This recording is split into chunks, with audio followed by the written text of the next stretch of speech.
Hey, it's your boy Mike Shift, and I'm here with my boy Jake, doing an otaku topic thing here today on YouTube, and we've got something interesting I thought would be great for our channel of what we do. My friend Jake is more classical, I'm more EDM, and this is an anime podcast, so our channel. Sadly enough, as much as I try to keep up with what's going on in the dubstep world, I just found out that Slushii did a remix of Attack on Titan's new theme. Is it War? Is it My Last? Is the last war? That's a good question. My war. That's what it's Yeah, called. My War. Yeah, that's what I figured it's called. Anyways. But yeah, I found out he did that remix, so I thought it'd be interesting enough for us both as musicians and anime fans to kind of like react to this and see what each other thinks. So yeah, without further ado, let's get into it.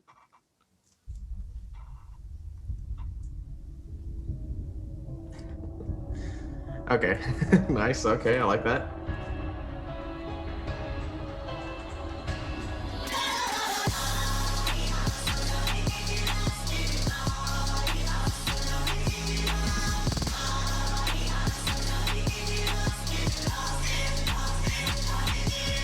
I like the trap intro so far, but I feel like that intro is just so trappable. Like it's a little minor arpeggio when you say. Yeah. So again, I'm not a big, I know plenty about like phrase structures and whatever for music, making a song. I'm not any kind of expert. I'm not like, I don't have a composition background or anything. This is just from playing knowledge and teaching knowledge. But one thing I thought was interesting and was different from what I would expect. So usually with music, right? And this is just from getting usually with music, you kind of have a rise and fall. So like think, what's a good song? Oh, okay, so like Hallelujah. I know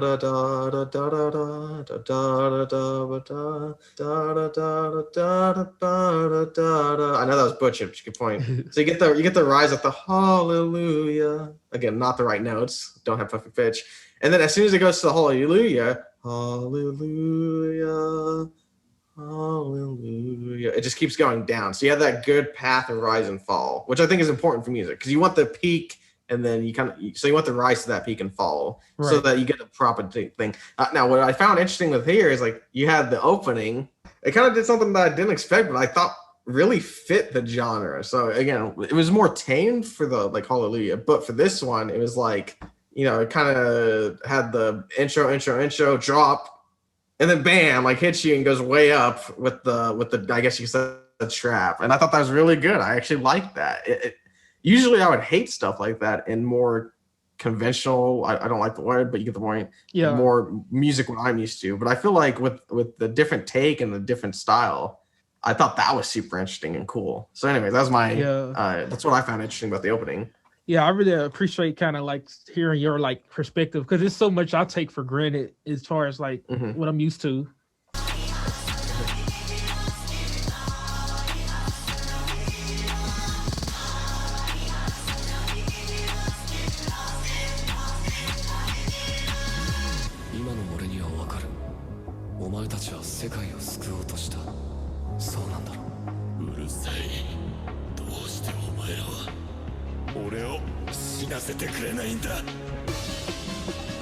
All right, so I thought that was pretty cool to like incorporate the yeah. So no, it's almost like a they incorporated dialogue to the music, right? Yeah. And I like it because again, it's breaking my expectations in a way that I still think sounds good. So yeah, like how do I put it? Go on, sorry. Yeah, it was like, and it's clean too because it's just like people can put it in a place where it doesn't fit, but I think it was very like tasteful. The transition was smooth, and like yeah, go ahead. This is what one thing I would say is like, okay, so when looking at a remix or like a redo or whatever of a song, I think the way I like to look at it is I don't want to be biased. I don't want to be like, how does this compare to the original song? Because I think there's kind of a bad look in that. But I do want to say this is what it adds to the original. Efficient is it actually like making it not better, but is it like making it its own thing and making it in a good way that actually like basically is it actually doing something new and making something enjoyable, or is it just like I'm just gonna make the song different or whatever? You know what I'm saying? Yeah.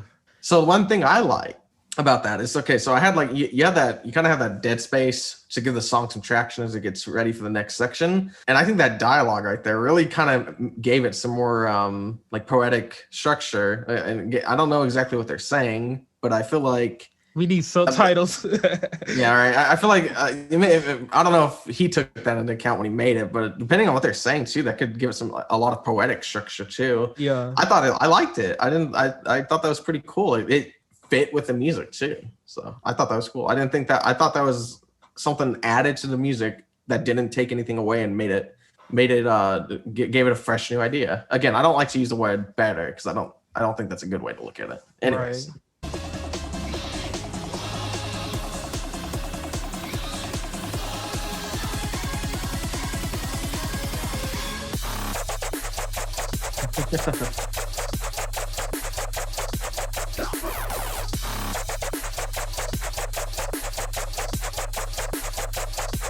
I like that. Okay, so I was gonna say like, okay, we're getting to the elements that I'm not so good at because I'm classically trained musician. Most of the music I listen to is not classical music. I just want to add there, but it's not it's not EDM as you put it. Right. It's not electric. So at first when I was listening to it, it was like the My War, and it started building that pickup. I was like, I don't know if I really like that, but then it actually landed on something. I was like, oh, okay, I like that. There's a point to it and a reason. That was good. He was like subverting it for me, but actually getting you ready for the next part, which was the remix part, like what he adds his own flair, which I liked. Right.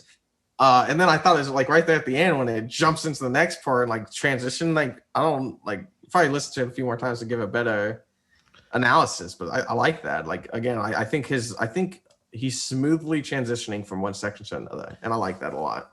I didn't know what to expect from dubstep terminology. It's kind of it feels like bro step. It's like which is kind of like Skrillex, kind of like 2014.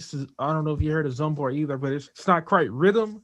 Like the not that it was supposed to be now, like, oh, everything has to be rhythm now, but like it was like interesting. It was an interesting like take, like bro step's been around a lot, and a lot of people kind of like, what's the word, not dump it, but kind of like go for a more rhythm kick and clap sort of deal instead of the snare. Yeah. So that's what I'm thinking of from like my world as far as like that. And so like he went for a bro step.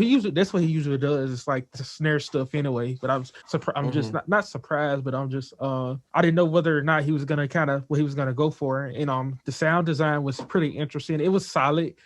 It wasn't groundbreaking to me, but and the flow was decent too. A lot of people like some flexing. I like to do some unorthodox rhythms myself sometimes. It was a nice flow. It was very catchy.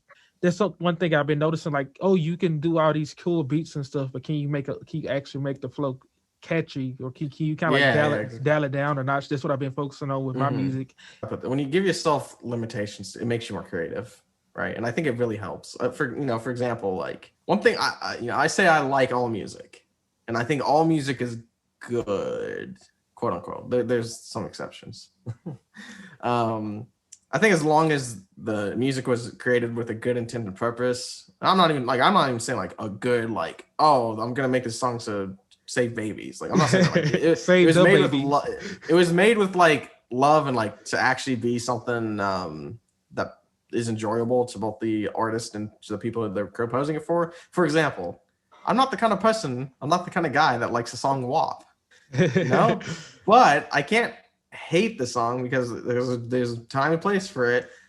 As much as I would like to say it's a bad song, I can't, because I understand why. Like it was made, and it's not like it was composed bad. It's not my thing. Yeah, it's not a bad song. It's just not my thing.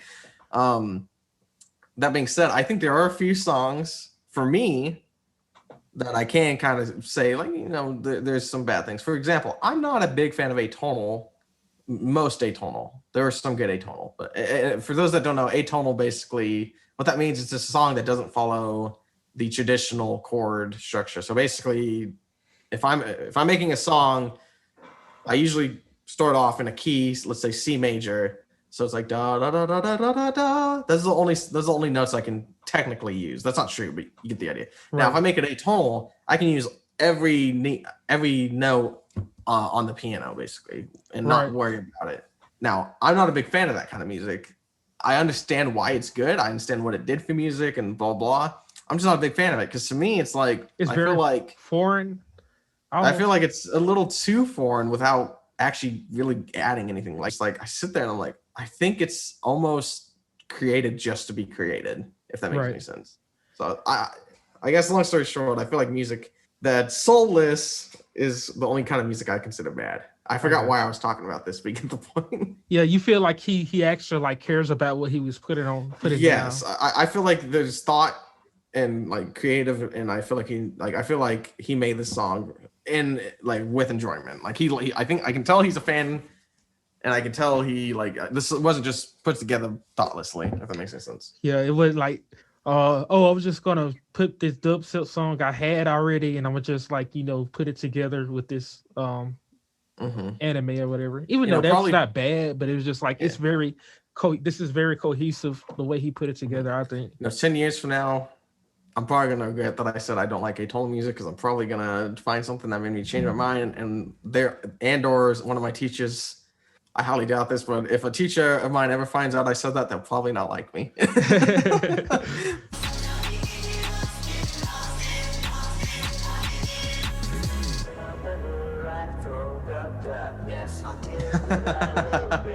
Okay.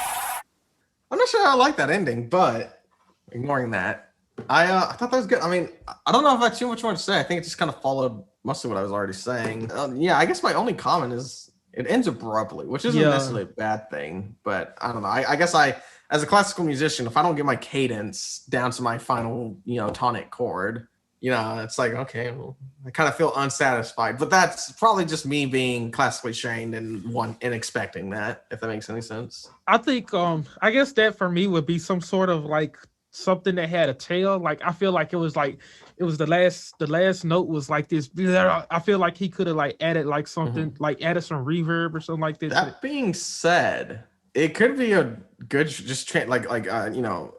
correct me if I'm wrong, but like with a lot of music like that, I know so anyone that's watching this, I've been to a club with Mike one time where I've experienced this music live, and I enjoyed it. It's definitely not my cup of tea, but I enjoyed it.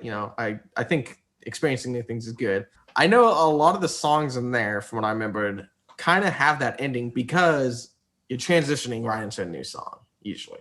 Well, they actually like they'll cut it off. They cut it off kind of early. They cut some of those songs off early, I think. Okay, that makes sense. So I guess like if that's the goal, that's not bad. But yeah, I guess that's my only take, is that maybe do something with the ending there. Again, I have no idea what to tell you to do with it, because I don't do that kind of music. And I did like the song though. I thought that was a great song. Good job. Like honestly, somebody that doesn't listen to that music, I enjoyed it. Yeah, it was pretty abrupt. I mean, I've made something kind of like that recently that I haven't released it yet, but I was like, they like, Mike, maybe you should add an ending. I'm like, I really don't have to. I just put an impact at the end. The thing about and so you got the thing that I was looking at, like I knew it was gonna be kind of short, but I was like looking at like, is there even gonna be a second drop? Because it was very like it was like 20 seconds, like it's gonna be at the right at the end. I was like, but I really liked it, and it was the second drop was very similar to the first one, but it had kind of like the fake out drum sort of deal. But yeah, it was very simple.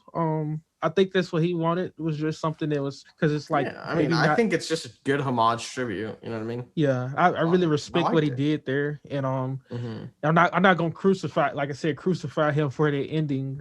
No, like I said, it's such a small thing that I wasn't offended by it. I would never say that my advice is better or whatever, but that's just my take. And I think, again, I just want to say it again, I think he did a really good job. I liked it. Yeah. It's really cool.